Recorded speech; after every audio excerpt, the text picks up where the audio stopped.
Bueno, vamos a continuar con la enseñanza. Estamos ¿en qué materia?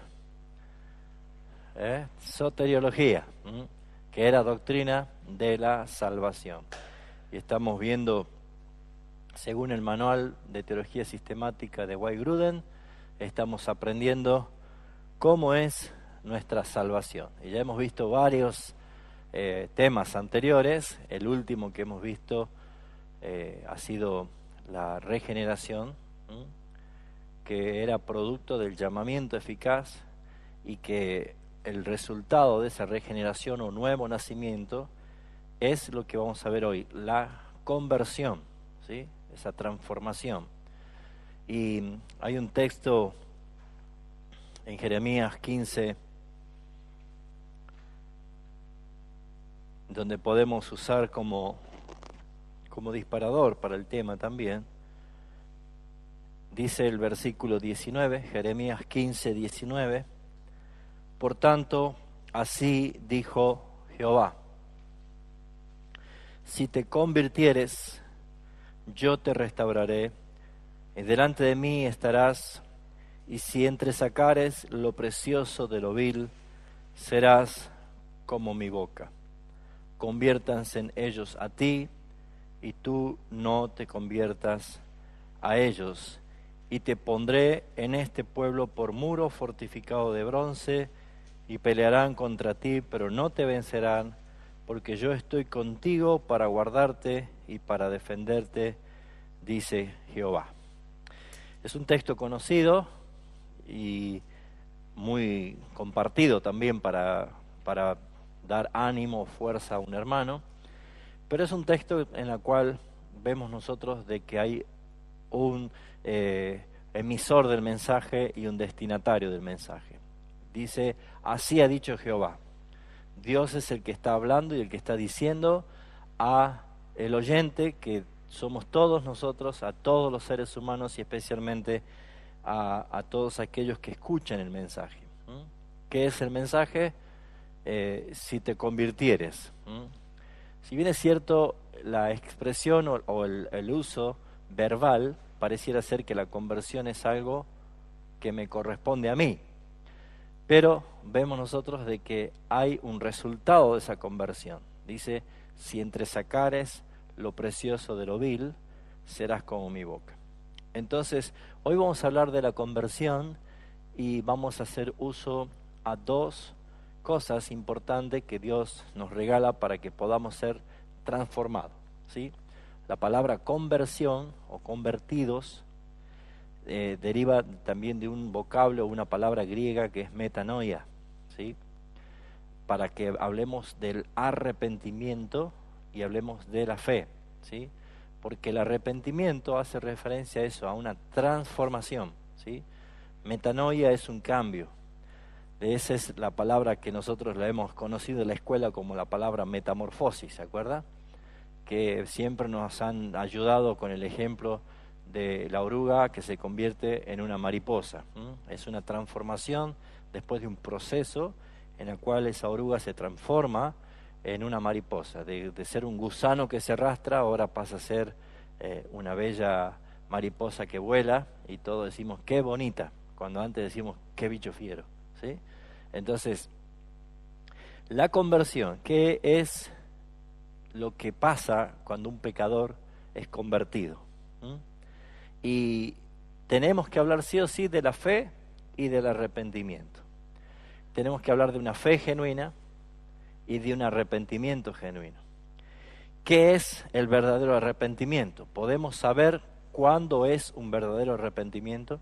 Yo puedo conocer en mí cuándo verdaderamente estoy arrepentido, porque es muy probable que muchos de ustedes han conocido a personas que han dado testimonio de ser hijos de Dios, hermanos en la fe, pero con el tiempo recayeron de su fe y están viviendo perdidamente, ¿sí? Como si fuera que nunca conocieron la verdad. ¿Por qué pasó esto?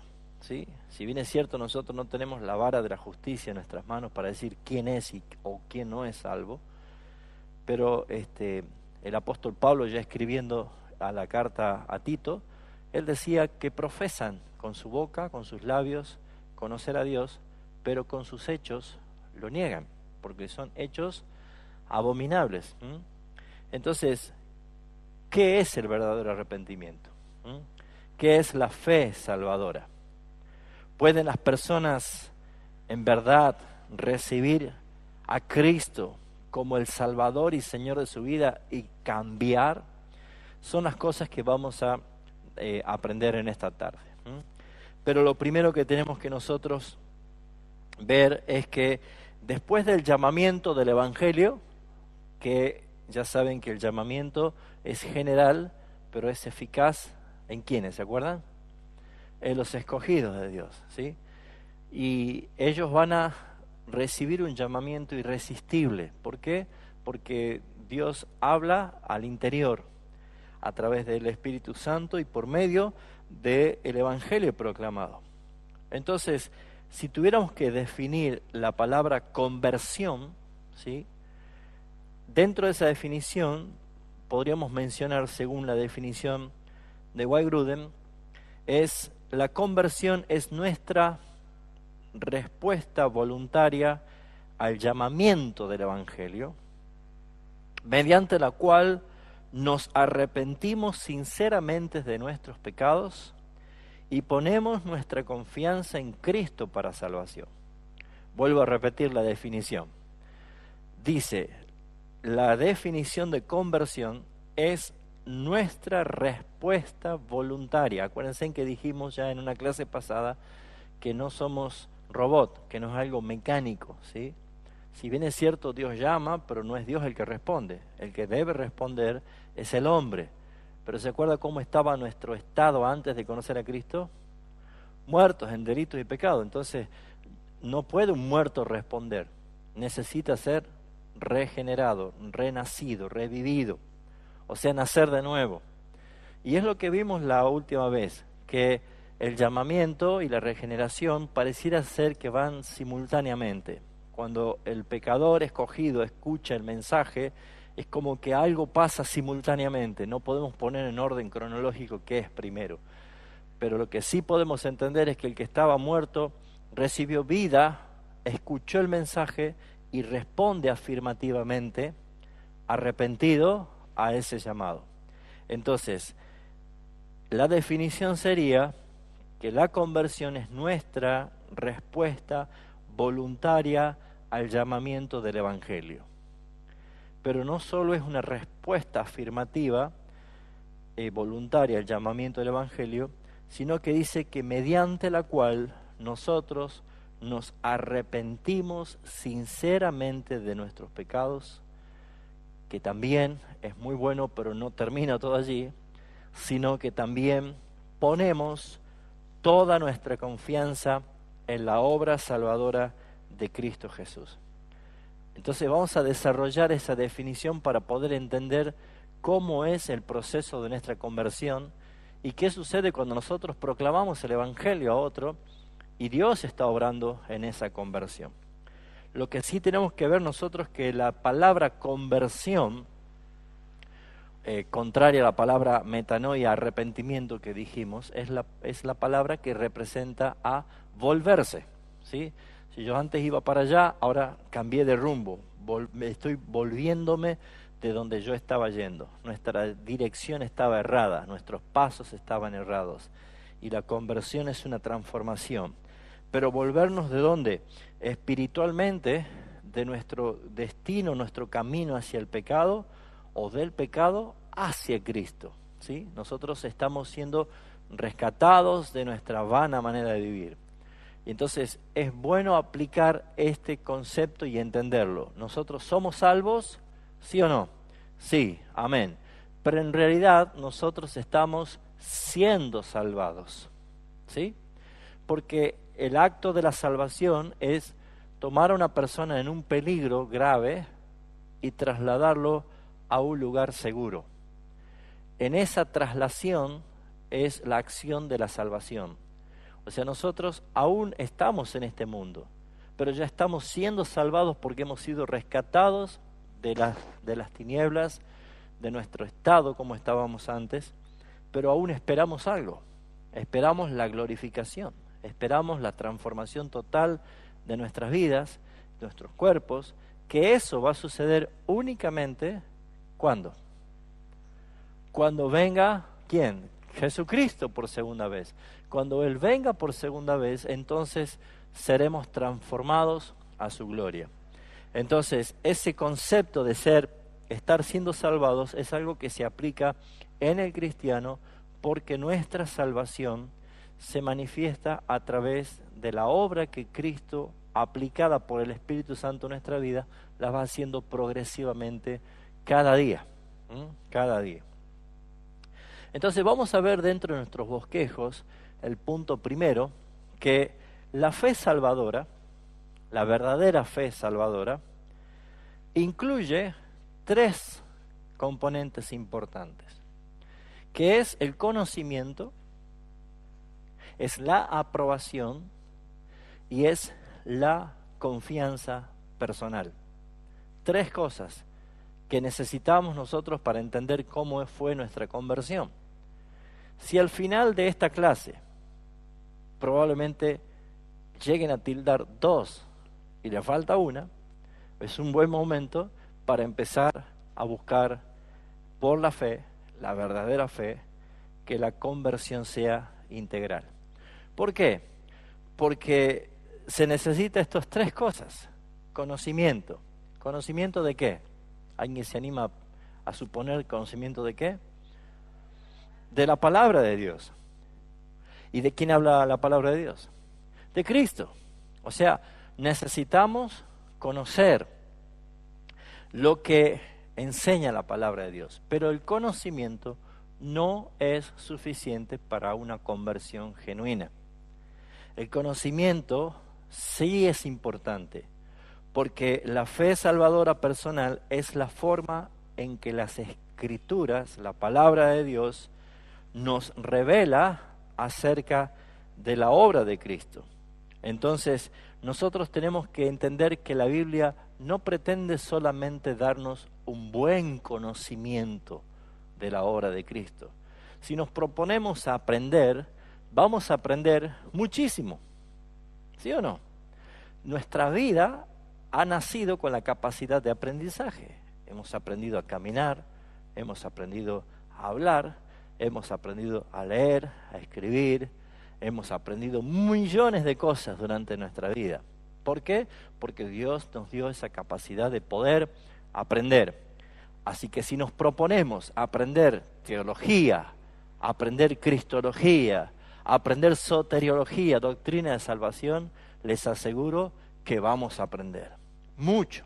Pero no es suficiente. Hay muchos hombres, incluso que son gnósticos o ateos, que aprendieron mucho de la Biblia. Es más, según su oscuridad de interpretación y de razonamiento, han fortificado su ateísmo justamente por estudiar mucho la Biblia. Las grandes sectas y deformaciones que hay en las religiones mundiales, muchas de ellas han sido sacadas fuera de interpretación correcta de la Biblia para hacer su dogma o su conducta religiosa de vida. Pero lo que nosotros podemos ver que el conocimiento es importante, puesto que el apóstol Pablo en Romanos capítulo 10, versículo 14, él está dando a entender que es necesario que todos lleguemos a tener un conocimiento de quién es Cristo y lo que Él ha hecho por nosotros. ¿Alguien tiene Romanos 10, 14? Lorena, ¿lo tenés vos? ¿Qué dice?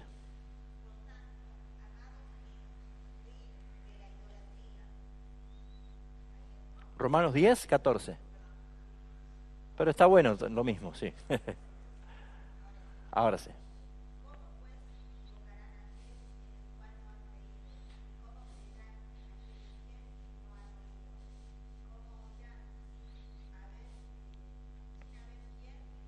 Ajá, o sea que vemos nosotros que es una necesidad que haya personas que prediquen, que enseñen, que transmitan quién es Cristo, quién es Él.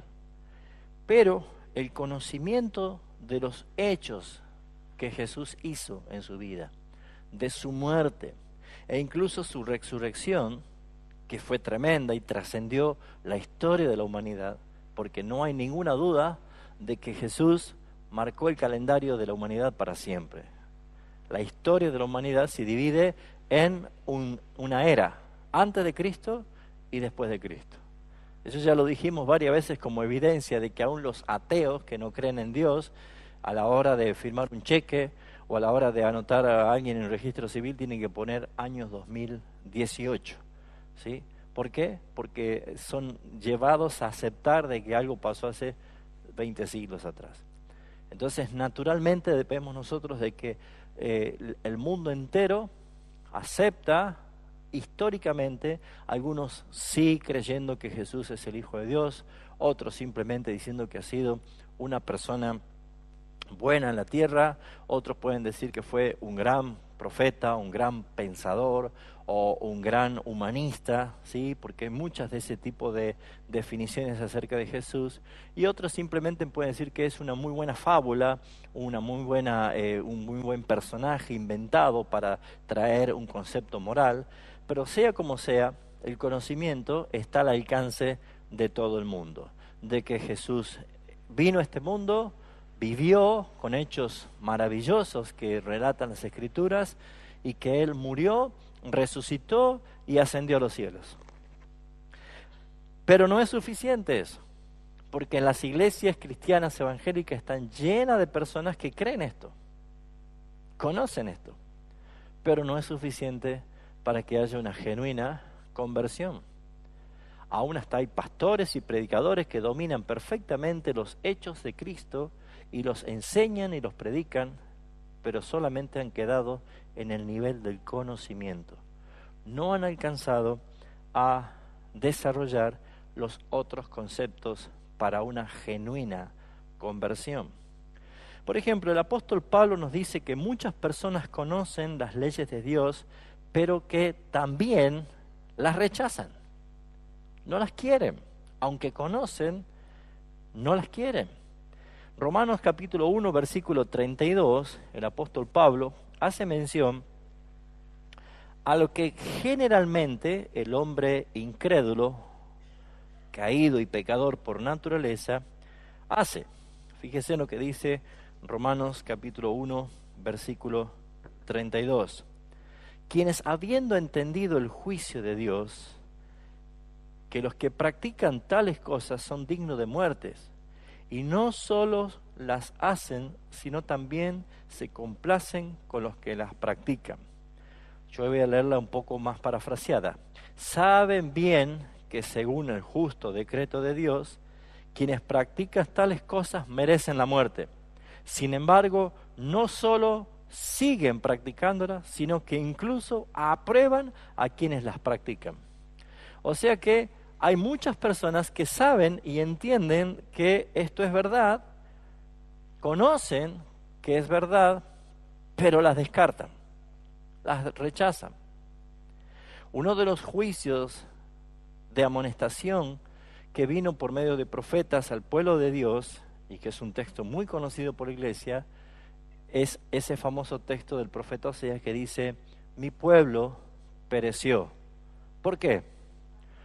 Porque le faltó conocimiento. Pero si terminase el texto allí, comprenderíamos que faltó el conocimiento, pero no termina el texto allí, sino que dice: por cuanto desechaste el conocimiento, yo te echaré del sacerdocio.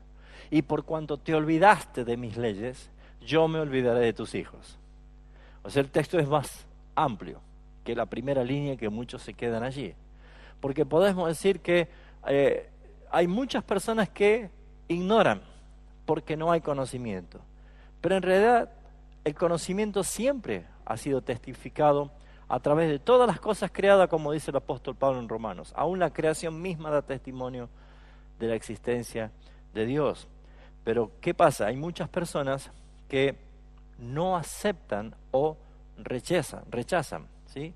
Y lo que más aplica esa palabra es en el profeta diciendo: desecharon el conocimiento. Y la palabra desechar claramente hace referencia a tener algo por inservible. Voy a ser un poco fuerte, algo por basura. Cuando alguien desecha algo es porque lo toma como inservible o como basura. Hemos llegado a un punto donde la maldad del hombre está cada vez más en su expresión de inmoralidad, transformando o haciendo lo que ya está profetizado en Isaías capítulo 5, que hay muchos de los que a lo bueno le llaman malo y a lo malo le llaman bueno. Fíjense en cómo los medios de comunicación están empujando violentamente a los conceptos morales de la persona a que tenga que retroceder, callar o ceder, porque el empuje de todo lo que se está bombardeando, fíjense, no hay una cosa buena como para destacar del siglo XXI. Todo es inmoralidad, patentar la inmoralidad, patentar todo lo que es contrario a la ley de Dios y a la pureza de Dios.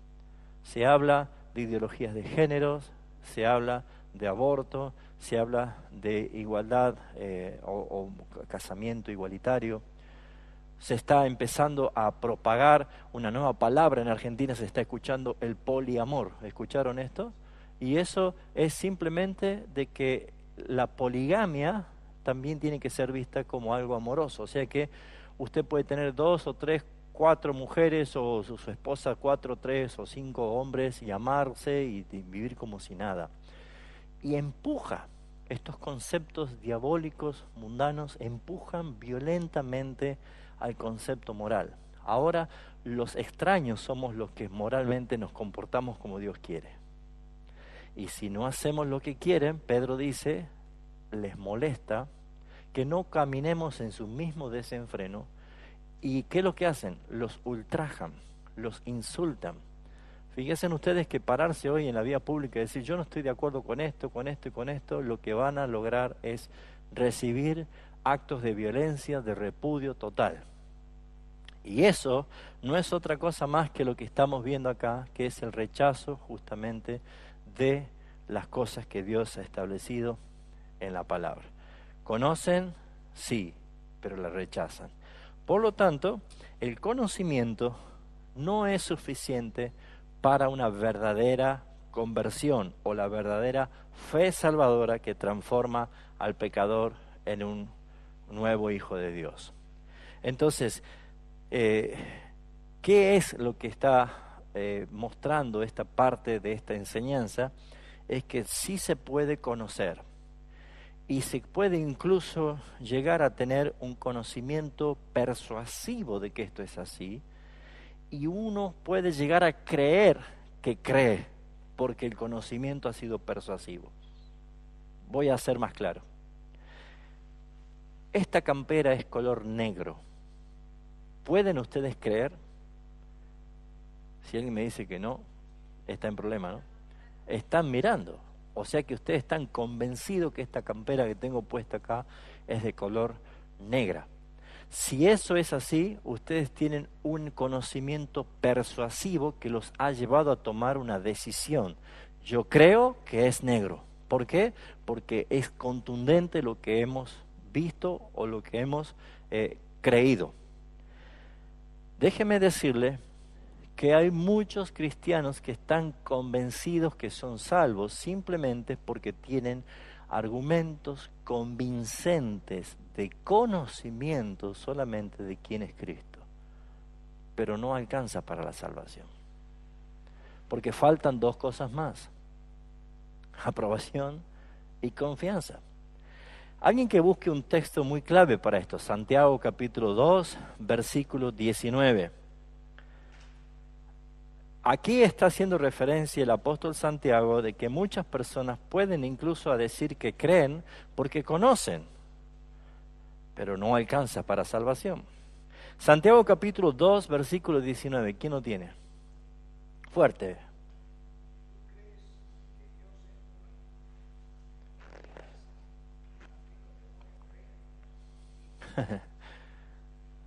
Contundente, ¿no? ¿Tú crees que Dios es uno? Pues hace muy bien. Pero quiero que sepas que también aún los demonios creen y tiemblan. O sea que el nivel de conocimiento simplemente que te lleva a decir, bueno, en esto creo, hasta te pone en una línea el apóstol Santiago de comparación, diciendo, sí, también los demonios creen. ¿Se está entendiendo lo que voy transmitiendo?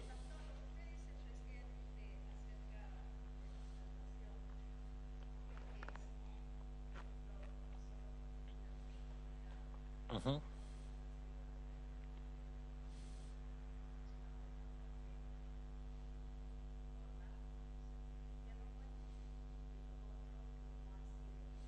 Ujú.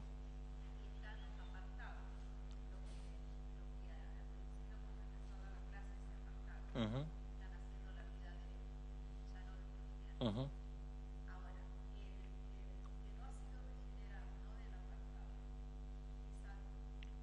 ¿El que no ha sido regenerado? No.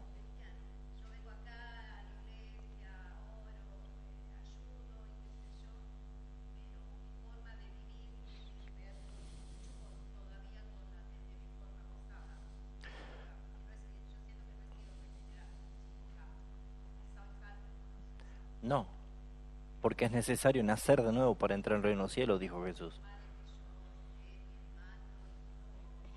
Si no, sería la salvación por obras, por méritos.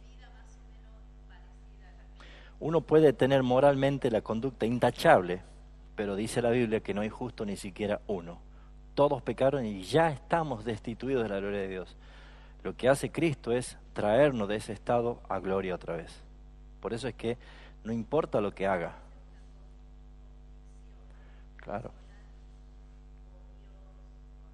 El Espíritu Santo nos da testimonio. Exacto, o sea, es claro y evidente saber quién ha sido convertido. Vamos a llegar a hablar del arrepentimiento. Yo puedo decir todo eso como el joven rico. Puede ser un pródigo que antes que muera vuelve en sí y viene en arrepentimiento al Padre. Siempre lo fue. Nada que estaba. Nunca.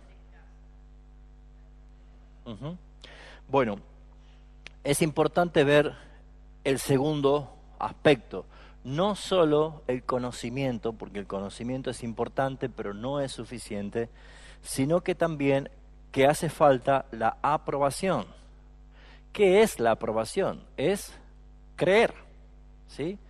Hemos dicho que el conocimiento es importante, ¿sí?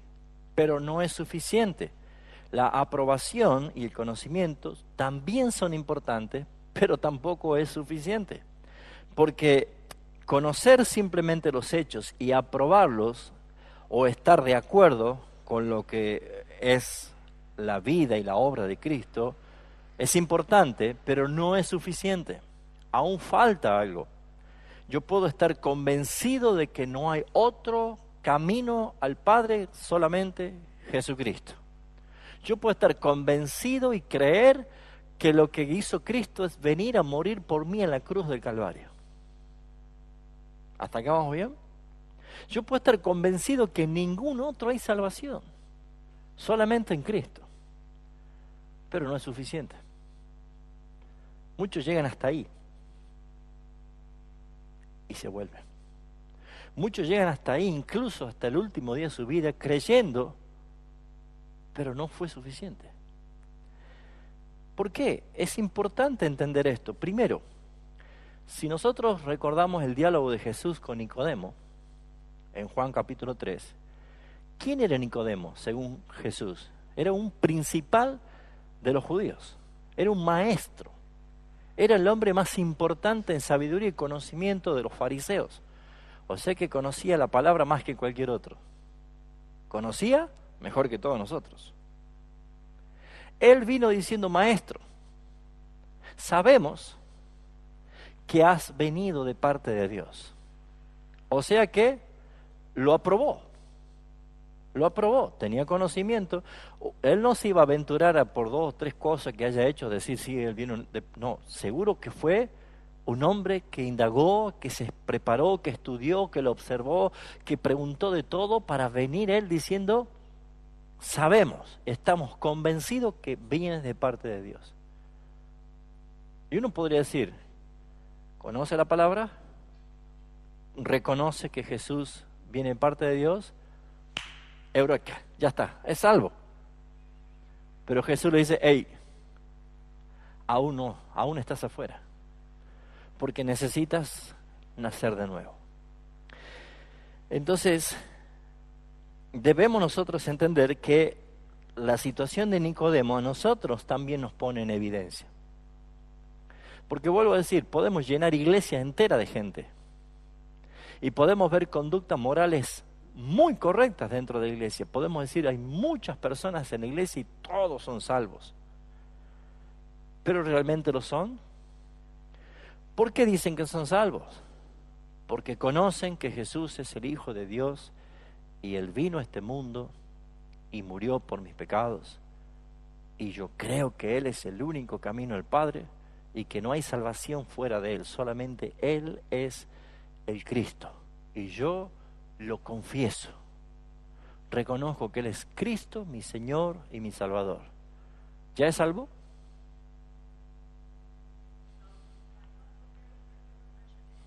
¿Qué faltaría? Dijimos que ya tenemos conocimiento y tenemos aprobación. Ya creo, yo acepto, no hay otro. Dejé mis santos, dejé la Virgen, dejé el gauchito, el desatanudo, dejé a todo, lo dejé a todo, tiré a todo, los yesos, una bolsa, lo tiré a basura. Cristo es mi Señor, mi Salvador, yo lo confieso. ¿Ya soy salvo?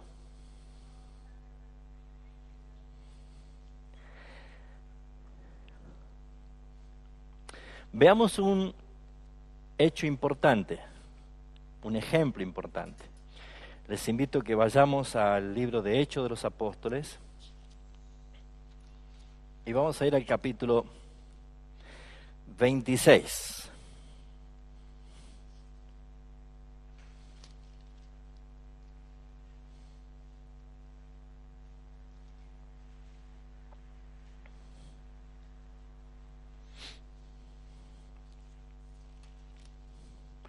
Hechos 26, capítulo 26. Bueno, desde el versículo 13, no lo voy a leer todo, pero desde el versículo 13, les dejo que ustedes lean, cuando Pablo está ante el rey Agripa. ¿Sí? ¿Conocen esa historia, no? De todas maneras, léanlo bien. Pablo ya estaba detenido. Vamos a leer un poquito algunos textos, ¿sí? Pasado algunos días, el rey Agripa y Berenice vinieron a Cesarea para saludar a Festo, un gobernante también. Y como estuvieron allí muchos días, Festo expuso al rey Agripa la causa de Pablo, diciendo, un hombre ha sido dejado preso por Félix, respecto al cual, cuando fui a Jerusalén, se me presentaron los principales sacerdotes y los ancianos de los judíos, pidiendo condenación contra él. O sea, están conversando Agripa el rey y Festo, ¿sí? un gobernante. Estoy en el 16 ahora. A estos respondí que no es costumbre de los romanos entregar a alguno a muerte antes que sea acusado, que el acusado... Hechos 25, perdón, dije 26, Hechos 25, ¿sí? Bien, entonces lo que estoy tratando de exponer es el cuadro. Pablo preso, una conversación del rey con el gobernante diciendo acá hay un tal Pablo que en Jerusalén están pidiendo que los condenemos y yo le dije que los romanos no tenemos costumbre de hacer esto sino un juicio y están conversando sobre esto. Despierta la curiosidad del rey Agripa de conocerlo. A todo esto en el capítulo 26, y ahora sí, es traído, ¿sí? Dice el 26.1. Entonces Agripa dijo a Pablo, ¿se te permite hablar por ti mismo? Entonces, Pablo, extendiendo la mano, comenzó así su defensa. Ya estaba Agripa el rey y Pablo estaba delante y le da permiso para que él hable y se defienda. Entonces Pablo empieza a hablar y empieza a dar su defensa. Y dice el versículo 2, me tengo por dichoso, oh rey Agripa, de que haya de defenderme hoy delante de ti de todas las cosas que soy acusado por los judíos. Mayormente porque tú conoces todas las costumbres y cuestiones que hay entre los judíos, por lo cual te ruego que me oigas con paciencia. ¿De qué creen que Pablo le iba a hablar? ¿De él? De Cristo. O sea, Pablo vio la oportunidad de hablarle de Cristo, el Evangelio. Y comienza hablando él. La vida anterior de Pablo, dice. O sea que él da el testimonio de su conversión. Mi vida, pues, desde mi juventud, el cual desde el principio pasé en mi nación, en Jerusalén, la conocen todos los judíos. O sea, yo soy el más famoso de todos los judíos, está diciendo, y era verdad. Los cuales también saben que yo, desde el principio, si quieren testificarlo conforme a la más rigurosa secta de nuestra religión, viví fariseo. O sea, yo era el más fariseo de todos. Y ahora, por la esperanza de la promesa que hizo Dios ante nuestros padres, soy llamado a juicio. O sea que está diciendo, ¿cómo puede ser que este hombre tan importante ahora le estén pidiendo la condena? Y era la muerte. Entonces Pablo dice, promesa cuyo cumplimiento esperan que han de alcanzar nuestras 12 tribus, sirviendo constantemente a Dios de día y de noche. Por esta esperanza, oh rey Agripa, soy acusado de los hijos, de los judíos. ¿Qué? ¿Se juzga entre vosotros cosas increíbles que Dios resucite a los muertos? Tocó un tema polémico, ¿no? Yo, dice, sinceramente, había creído, dice, mi deber de hacer muchas cosas contra el nombre de Jesús de Nazaret. Y ahí lo presenta Jesús. Lo cual también hice en Jerusalén. Yo encerré en cárceles a muchos de los santos, habiendo recibido poderes de los principales sacerdotes, y cuando los mataron, yo di mi voto. Ese era yo, dice. Y muchas veces castigándolos en todas las sinagogas, los forcé a blasfemar, y enfurecido sobremanera contra ellos, los perseguí hasta las ciudades extranjeras. O sea, no les daba, era el más temido, Saulo de Tarso. Era el más temido. Ocupado iba yo en esto a Damasco con poderes y en comisión de los principales sacerdotes, cuando a mediodía, oh rey, imagínense el rey cómo estaba, lo cautivó, ¿no? Así los ojos. Yendo por camino, vi una luz del cielo que sobrepasaba el resplandor del sol al mediodía. El esplendor del sol es al mediodía. Esta luz pasaba todavía el esplendor del sol, la cual me rodeó a mí y a los que iban conmigo, y habiendo caído todos nosotros en tierra, oí una voz que me hablaba y me decía en lengua hebrea, Saulo, Saulo, ¿por qué me persigues? Dura cosa te es dar coces contra el aguijón. Entonces yo dije, ¿quién eres, Señor? Y él me dijo, yo soy Jesús, a quien tú persigues.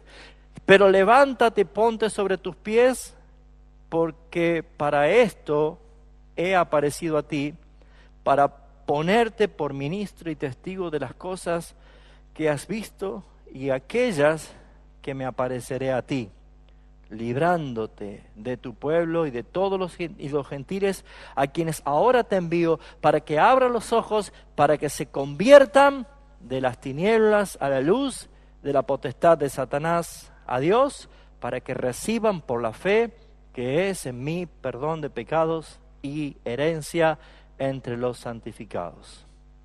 Fíjense ustedes el mensaje que dio Pablo, concreto. Por lo cual le dice, oh rey Agripa, no fui rebelde a la visión celestial, sino que anuncié primeramente a los que están en Damasco y Jerusalén, por toda la tierra de Judea, y a todos los gentiles, ¿qué cosa? Que se arrepintiesen y se convirtiesen a Dios haciendo obras dignas de arrepentimiento. Ese es el mensaje, ese es el evangelio. Por causa de esto los judíos prendiéndome en el templo intentaron matarme. Pero habiendo obtenido auxilio de Dios, persevero hasta el día de hoy, dando testimonio a pequeños y a grandes, no diciendo nada fuera de las cosas que los profetas y Moisés dijeron que habían de suceder, que el Cristo había de padecer y ser el primero de la resurrección de los muertos, para anunciar luz al pueblo y los gentiles. Diciendo él estas cosas, imagínense en Agripa, que estaba recibiendo conocimiento directamente de Pablo, le estaba diciendo todo. ¿Ya era creyente Agripa? No. Dice, Festo a gran voz dijo: estás loco, Pablo, las muchas letras te vuelven loco. Ese era el otro, Festo, el gobernante. Mas él dijo: no estoy loco, excelentísimo Festo, sino que hablo palabras de verdad y de cordura, pues el rey, lo apunta al rey, Agripa, está hablando con Festo y le dice: el rey sabe estas cosas, delante de quien también hablo con toda confianza, porque no pienso que ignora nada de esto, pues no se ha hecho esto en algún rincón. Como diciendo: rey Agripa, tú sabes que esto es así. Y le dice Pablo a Agripa, versículo 27, ¿crees, oh rey Agripa, a los profetas? Yo sé que crees. Conocimiento, había aceptación. ¿Cuál fue la respuesta de Agripa? Entonces Agripa dijo a Pablo: por poco, un poquito más, así un cachito te faltó. Por poco me persuades a ser cristiano. Y Pablo, entendiendo que la salvación es de Dios y que Él es el que hace la obra, le dijo: quisiera Dios que por poco, por mucho, y no solamente tú, sino también todos los que me oyen, fuesen hechos tales cual soy yo, excepto estas cadenas. ¿Se dan cuenta que conocimiento y aceptación no es suficiente? Ustedes pueden adquirir un gran conocimiento, pueden venir sin faltar a todas las reuniones y enseñanzas y estudios que puedan haber, y pueden decir: amén, amén, creo, amén, y no alcanza. Porque el verdadero arrepentimiento, para una verdadera conversión, hace falta conocimiento, hace falta aceptación, pero hace falta principalmente poner nuestra confianza en la persona de Cristo. Entonces, ahí somos transformados. ¿Qué es confiar en Cristo? ¿Qué es confiar? Bien. Que lo va a recibir. Excelente.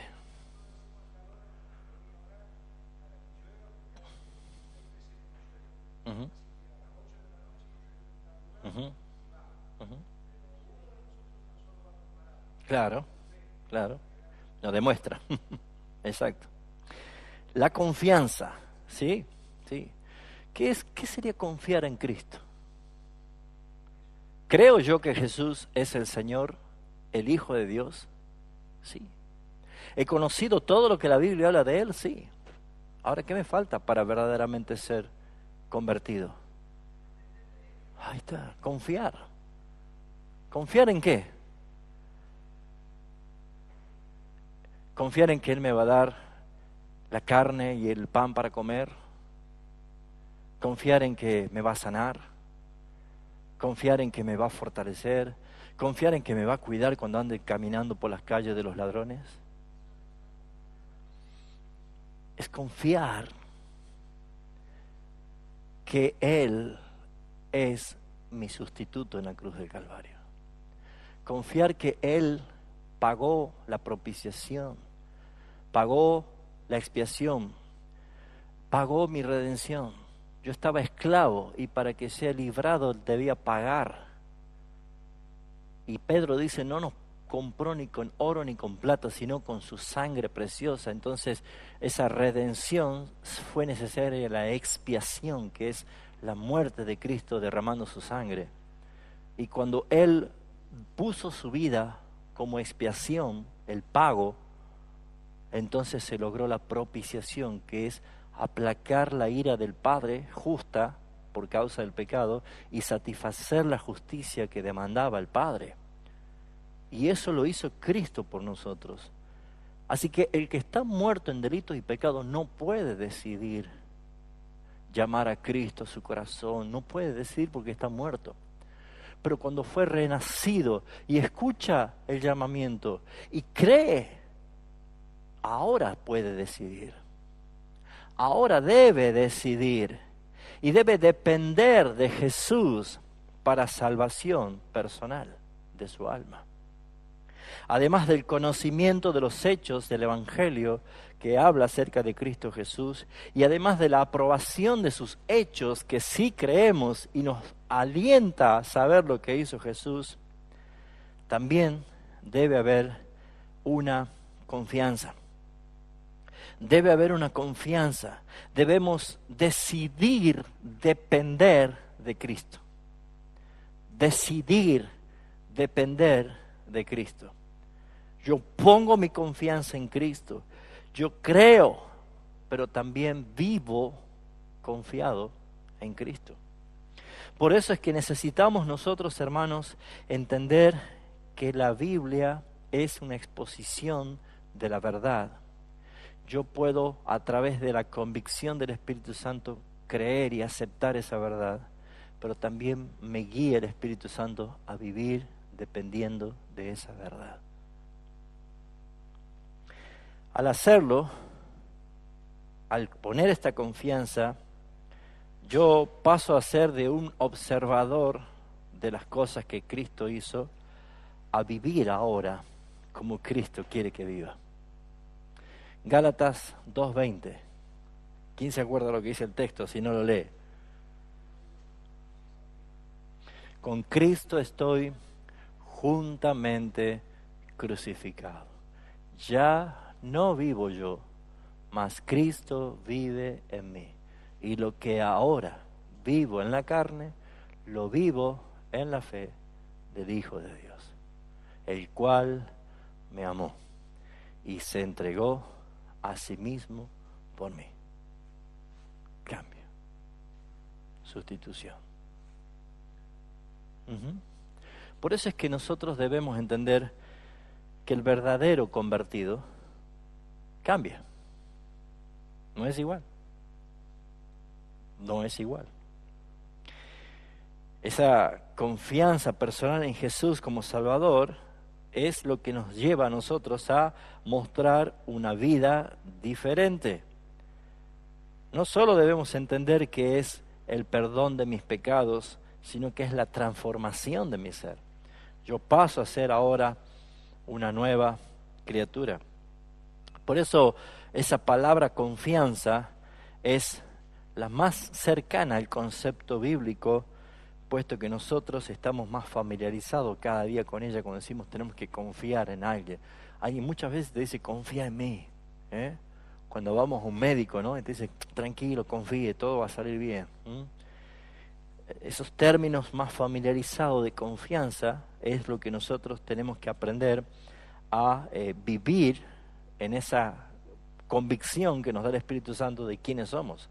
Dice, mas a todos los que le recibieron, a todos los que creyeron en su nombre, les dio potestad de ser hechos hijos de Dios. Somos hijos de Dios. Y esa es nuestra confianza.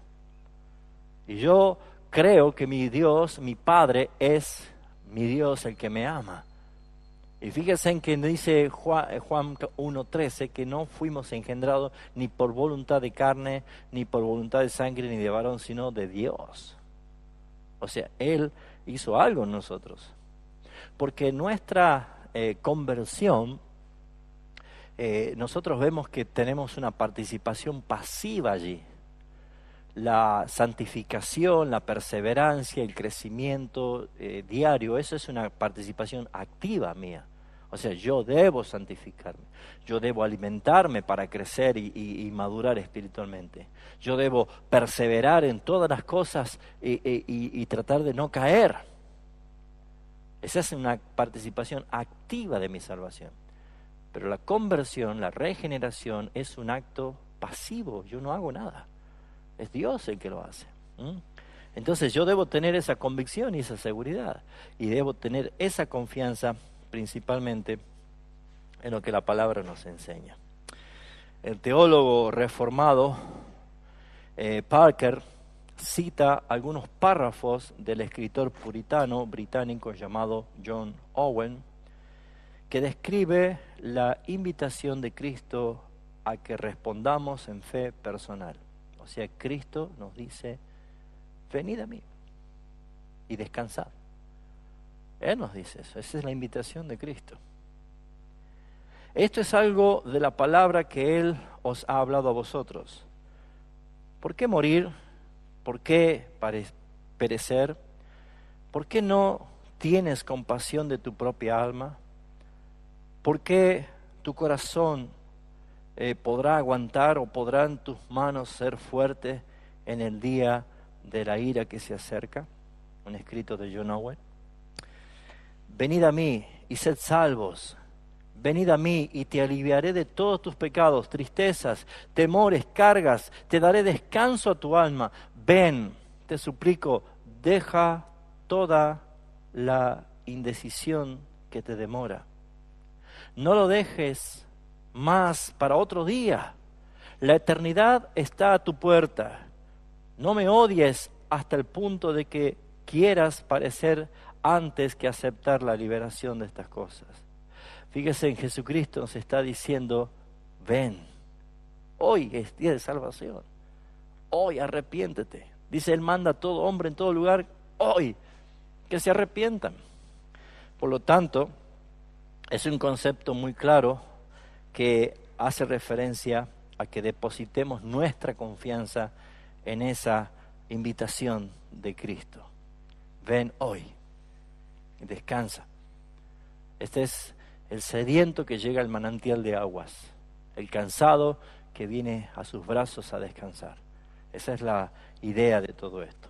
Ahora, el resultado de estos tres componentes que hemos hablado, el conocimiento, la aprobación y la confianza personal en Jesucristo, debe también manifestarse como un fruto de una verdadera conversión, que la fe salvadora, debe ir aumentando a medida que vamos acrecentando nuestro conocimiento de Dios.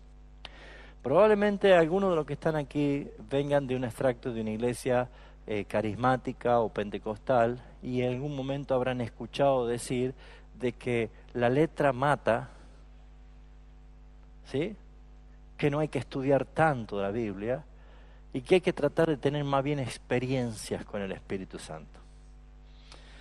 Sacada de contexto, ese texto es una actitud suicida y es muy peligrosa, porque deberíamos entender nosotros que es todo lo contrario. A medida que más conocemos de Cristo, más fuerte se hace nuestra fe en ese conocimiento. ¿Se entiende? Somos llamados a conocer, no a divagar.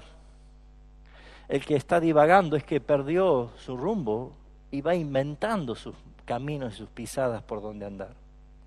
Nosotros tenemos un camino que nos lleva al Padre, y es Jesús, a quien debemos conocerle, a quien nosotros debemos ponerlo como prioridad, como el centro de nuestras vidas.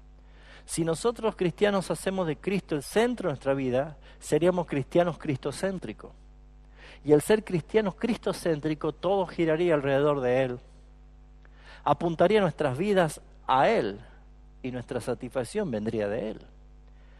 Pero cuando no es Cristo el centro, cuando es el hombre que está en el centro, con sus circunstancias y sus necesidades, es obvio que van a amontonarse charlatanes que venden fábulas y que dicen cosas que no han visto y no han conocido.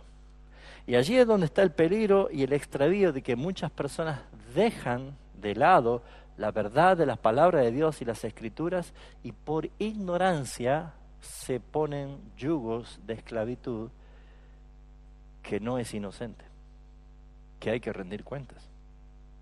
Así que la fe acá aumenta a través del conocimiento. Contrario a que muchos creen que no necesita conocer mucho. ¿Vio que a veces se dice eso? ¿Para qué tanta Biblia? ¿Para qué tanta Biblia?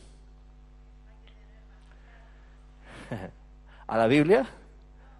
Ah.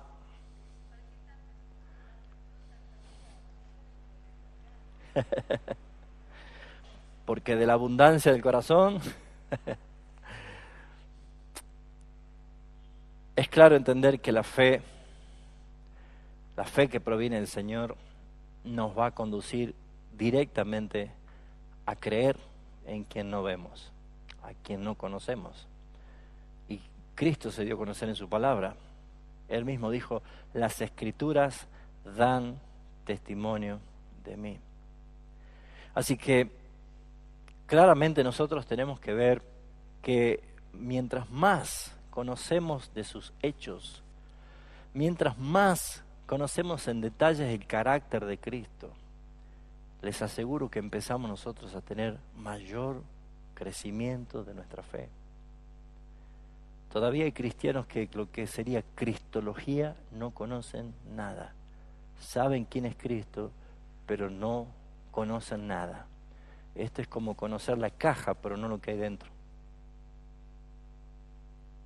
Conocen los estados de Cristo, el estado de humillación y el estado de exaltación. Conocen los oficios de Cristo, conocen las obras vicarias de Cristo, conocen quién es Cristo para el Padre, conocen lo que es la humanidad y la deidad de Cristo. Todas estas cosas nos llevan a nosotros a poder entender que se necesita fe para creer, pero para creer con esa fe se necesita la palabra de Dios. ¿Qué dice Romanos 10:17? Romanos 10:17.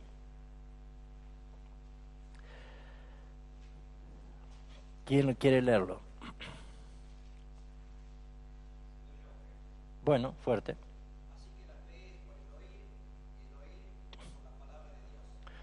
Fíjense en qué importante es el conocimiento para aquellos que dicen no hace falta conocer tanta Biblia. Por medio de conocer la Biblia, la palabra de Dios, mayormente viene la fe. Esta versión dice así que la fe viene como resultado de oír el mensaje, y el mensaje que deben oír es la palabra de Dios. Es lo que deben oír. ¿Cómo puede acrecentar su fe si no saben en quién han creído? Pablo decía, yo estoy seguro y sé a quién he creído. Y por eso es que nosotros, al no conocer la palabra de Dios, al no conocer a Cristo, no podemos acrecentar nuestra fe. ¿Saben por qué la carne crece mucho más que el espíritu? Porque todo el tiempo estamos conociendo, indagando más las cosas y las obras de la carne. Pero si nos propusiésemos a vivir en el Espíritu y a conocer más las cosas espirituales de su palabra, nuestra fe sería cada vez más grande y más fuerte. Cuando las personas cuentan con la fuerza de Cristo, sienten que es bueno ser débil. ¿Sí o no? Porque yo no me gozo en mi fortaleza, yo me gozo, me glorío en mi debilidad, porque cuando soy débil es entonces cuando más fuerte soy. ¿Se da cuenta? Entonces, en el caso de la fe salvadora en Cristo, nuestro conocimiento de Él viene por creer en un testimonio confiable acerca de Él. Hay muchas personas que han hecho mucho hincapié a través de estas últimas décadas de querer espiritualizar más la conducta de la iglesia.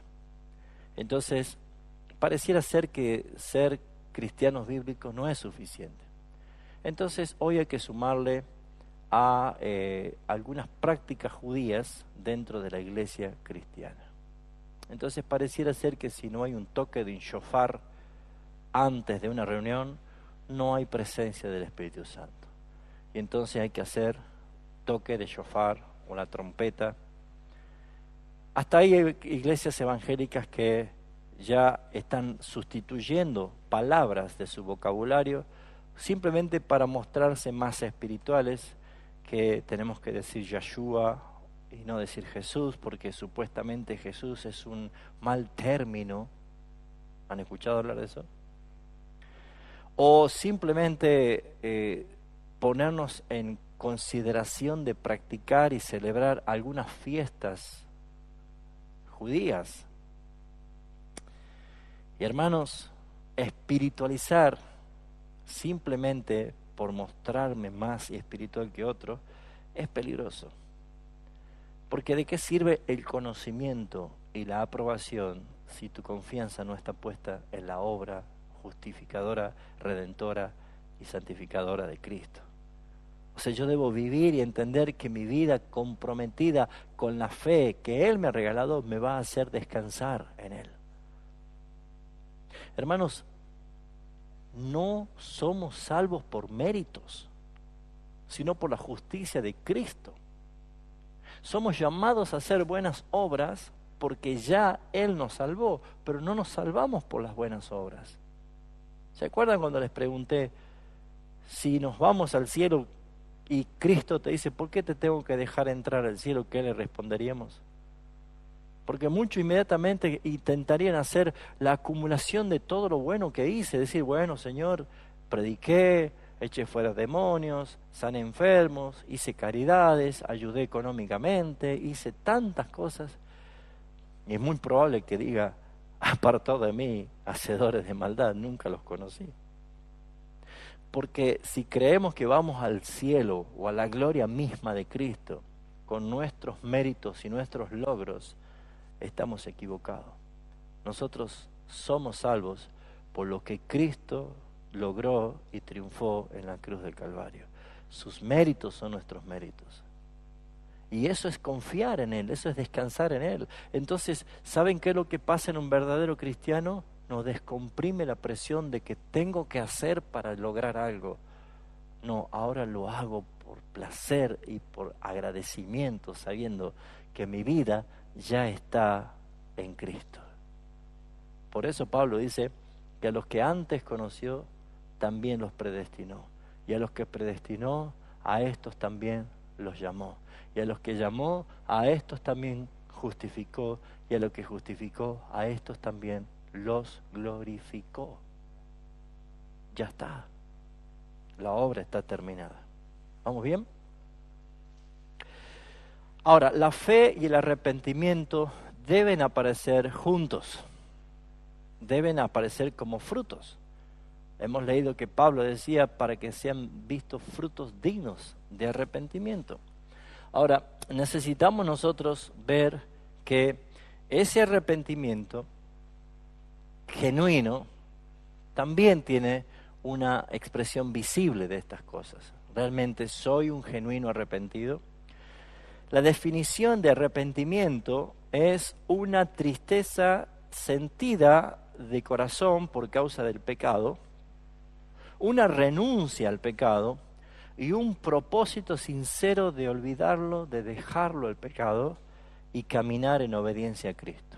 O sea que es no decir, sino hacer. Es vivir.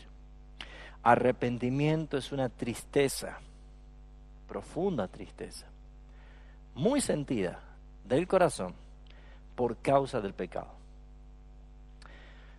¿Cómo te sientes cuando pecas? Porque todos los días pecamos. Hay hermanos que creen que, o dicen lo siguiente, probablemente ya lo han escuchado, pero si Cristo ya me perdonó, ya no hay que arrepentirse más. ¿Escucharon? Ya no hay que andar diciendo, perdóname Señor, perdóname, ya está, si ya te perdonó para siempre, ya no te tienes que arrepentir más. ¿Y qué hacemos con el Padre nuestro? El modelo de la oración, que nos dice, perdona nuestras ofensas, así como nosotros perdonamos a los que nos ofenden. Necesitamos ver que el arrepentimiento es un cambio, un profundo dolor, es volcar, como está en este gráfico, dar todo mi pecado a Cristo que me invita, venid a mí a descansar, pero debe ser impulsado, guiado por el arrepentimiento y por la fe para que haya una verdadera conversión. Así que vendrá el arrepentimiento como un testimonio de convicción que el Espíritu Santo nos da a nosotros. Ahora, arrepentimiento no es lo mismo que remordimiento. Uno puede sentir remordimiento, pero no un genuino arrepentimiento. Según lo que dice la palabra de Dios, el apóstol Pablo escribe en su segunda carta a los Corintios, el capítulo 7, dice el versículo 10, segunda de Corintios 7, 10, porque la tristeza que es según Dios produce arrepentimiento para salvación, de que no hay que arrepentirse, pero la tristeza según el mundo produce muerte. Hay personas que arrepentidas por haber perdido su casa en el casino terminaron con su vida. Produce muerte. ¿Estaba triste? Sí. ¿Se había arrepentido de lo que hizo? Sí. ¿Pero qué pasó? Se quitó la vida. O sea que no toda tristeza y no todo arrepentimiento es genuino, depende del resultado. ¿A alguno de ustedes les gustaría ser abogado de Judas el Iscariote? Hizo todos los pasos correctos, ¿no es cierto? Lo último, metió la pata. Se arrepintió, confesó que era justo, devolvió las monedas, lloró, pero en vez de correr a la cruz, fue y cercó. Uno podría haber sido un abogado, un buen abogado para Judas. Hizo todo, lo correcto que podría hacer, pero decía, ¿pero qué pasó si estaba arrepentido? Acá encontramos nosotros, hermanos, de que no se trata de puras emociones, sino de cómo realmente el Espíritu Santo trajo convicción. Y el verdadero arrepentimiento es una tristeza profunda, según Dios, que produce arrepentimiento para vida. Según Dios. Y esto es lo que cambia a una persona, cuando es Dios obrando en mi vida para un profundo arrepentimiento. ¿Se acuerdan cuando querían los fariseos apedrear a una mujer descubierta en el mismo acto de adulterio? Y vinieron a tentarlo, ¿no? A Jesús, ¿qué hay que hacer con ella? ¿Y se acuerdan qué hizo Jesús? Se puso a escribir con su dedo en la tierra, ¿no? Nadie sabe qué escribió. ¿Quién sabe que empezó a escribir los nombres de todos ellos que se habían acostado con esa mujer? Porque él conocía todo. Pero lo que dice la palabra, que ellos movidos por remordimiento, ¿sí?, acusados por su propia conciencia, arrojaron la piedra y se fueron. No había un arrepentimiento, sino estaban siendo acusados por su conciencia, así que seguramente ellos eran tan culpables como esta mujer, puesto que Jesús le dijo la palabra clave: el que esté libre de pecado, vamos, tire la primera piedra. Entonces, muchas personas se muestran arrepentidos. Es más, nosotros por naturaleza, cuando éramos niños, ¿se acuerdan? Y venía la mamá, nos daba un chirlo, un changletazo con el cinto, lo que sea. Ahora ya no, ¿no? Pero antes era método infalible. Un tecito de cuero de vaca, como decía, ¿no?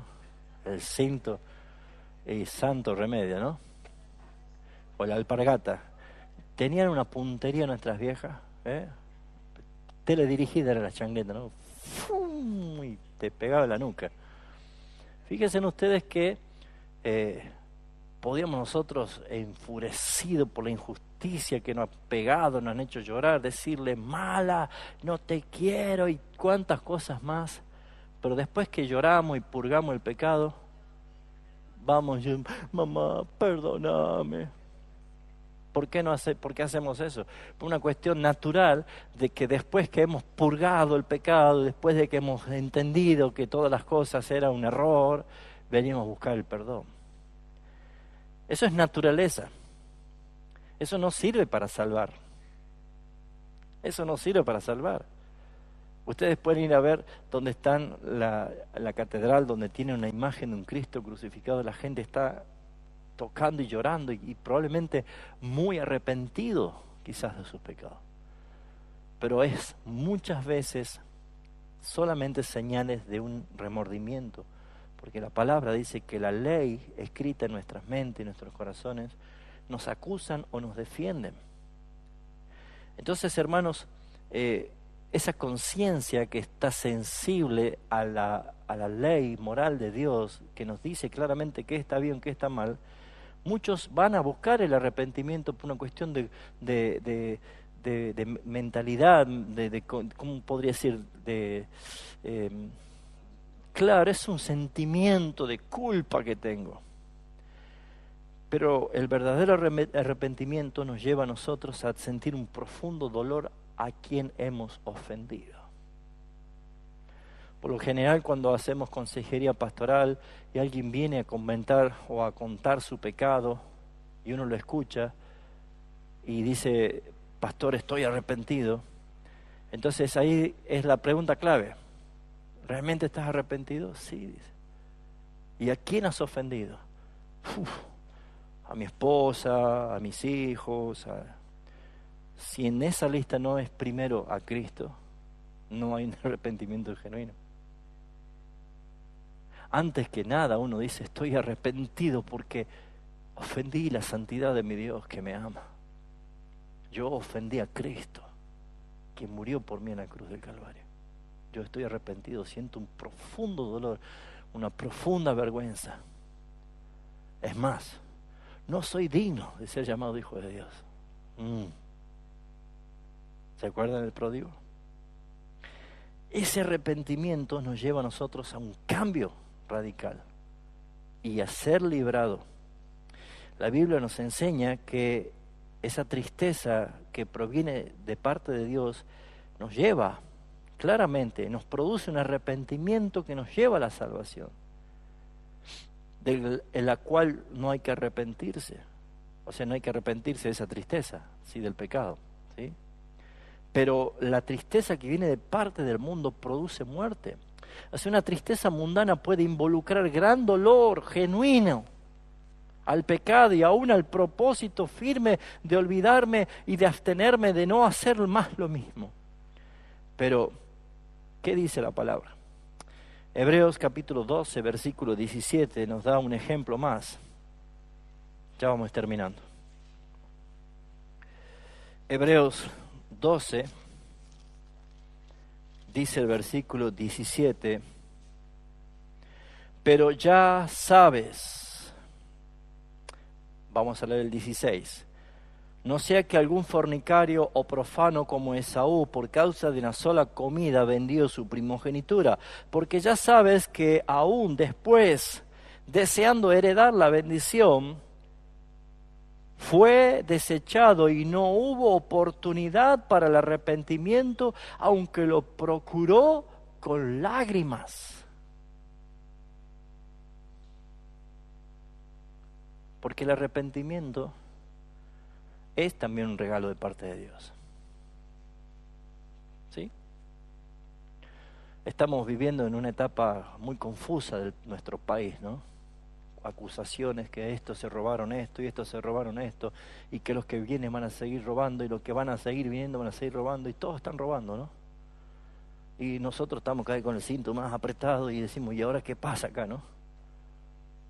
Ahora, ¿qué pasa si todos los que han sido presidentes de Argentina se paran en la televisión y dicen, estamos arrepentidos. ¿Se soluciona en algo? Hay una causa tremenda, ¿no? Que aparecen, se están peleando quiénes son los que más se arrepienten, ¿no? Todos están arrepentidos ahora. Está de moda el arrepentirse. Un arrepentimiento genuino debe llevar restitución de daño. Debe llevar frutos dignos de arrepentimiento. Por esas razones que nosotros vemos que las Escrituras ponen al arrepentimiento y la fe como algo que van juntos, como dos regalos que manda el Señor. Si usted está pidiendo por algún familiar que no es cristiano, pídale al Señor, Señor, dale la fe y el arrepentimiento para que sea salvo. Pídale al Señor, porque son dos cosas necesarias para la salvación. Así que claramente vemos nosotros que la fe y el arrepentimiento son dos cosas que van juntas como efecto directamente del acto de acudir a Dios en busca de la salvación. Así que esto de buscar al Señor con fe y arrepentimiento garantiza de parte de Dios que los tales no serán rechazados, los que acuden al Señor. Bueno, vamos a ir terminando. ¿Hasta cuándo tengo que arrepentirme y creer? ¿Será únicamente la puerta de entrada a mi salvación? Cuando hace 20 y pico de años yo me arrepentí y me convertí y ya está. No. La fe y el arrepentimiento es para toda mi vida aquí en la tierra. Yo debo todos los días examinarme. Pruébame, dice el Señor. Conoce si en mí hay caminos de perversidad. Debo confesar mis pecados porque Él es fiel y justo para perdonarnos. Si bien es cierto, sé que ya no hay una condenación para los que están en Cristo Jesús, pero aún sigo yo recibiendo las consecuencias de mi pecado.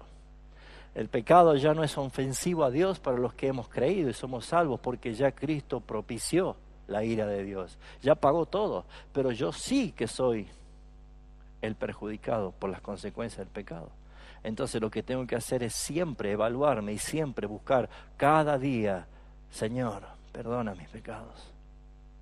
Y me arrimo a ti con fe de que tú eres fiel y que has prometido limpiarme y perdonarme de toda maldad.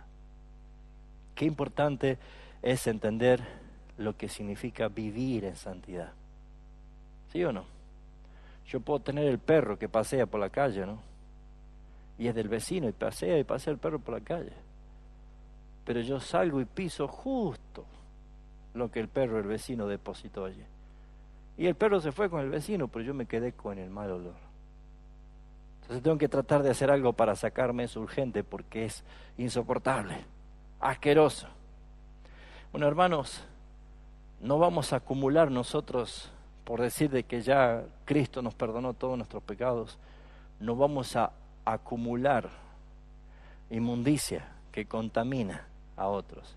Debemos evaluarnos a nosotros mismos delante del Señor y debemos ser personas que lleven testimonio también para otros. Porque ¿qué haríamos entonces si nosotros decimos que ya no hace falta arrepentirse? ¿Qué haríamos con la oración que Jesús nos enseñó acerca del Padre Nuestro en Mateo 6:12 cuando dice, y perdona nuestras ofensas así como nosotros perdonamos a los que nos ofenden?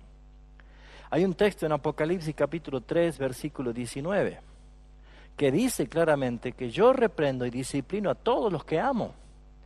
Inmediatamente dice, por tanto, sé fervoroso y arrepiéntete. Necesitamos nosotros, hasta que seamos transformados en gloria, a la gloria de Cristo, todo el tiempo estar santificándonos en el Señor Jesucristo. Así que en relación con la fe, Pablo nos está diciendo ahora, en 1 Corintios 13:13, dice que todos tienen que ser hechos en el amor de Cristo. Por eso en relación con la fe, este texto dice, ahora pues permanecen estas tres virtudes, la fe, la esperanza y el amor, pero el más excelente de ellas es el amor. Y sin duda se está refiriendo a que estas tres permanecen a lo largo de la vida. Y probablemente también quiere decir que continúan por toda la eternidad. Si fe es confiar en Dios para todas nuestras necesidades, esta actitud nunca cesará. También nosotros debemos entender que arrepentirnos es una práctica saludable y diaria. Amén. Como usted no tiene preguntas, yo sí tengo para hacerle a ustedes. Porque siempre digo, ¿hay preguntas? Y no hay preguntas. Después vamos a ver si hay preguntas, ¿sí? Pero hay preguntas que Grude nos hace como para poder reflexionar un poquito. ¿Ha llegado usted a confiar personalmente en Cristo de esta manera? ¿O todavía está en el paso del conocimiento intelectual y la aprobación emocional nomás en su vida? ¿Ya aprendió a confiar? ¿Vivir confiadamente en Cristo Jesús? Pregúntese y respóndase. ¿Te pudo ayudar en algo esta clase de hoy sobre la fe en Cristo Jesús en términos personales? Si es así, ¿cómo podríamos incrementar más el nivel de nuestra fe? Conociendo más. ¿Quieren crecer en la fe? ¿Seguro? ¿Quieren conocer más? Bueno, hay que dedicarse a conocer más la palabra de Dios. Pero también dice que el que quiere fe,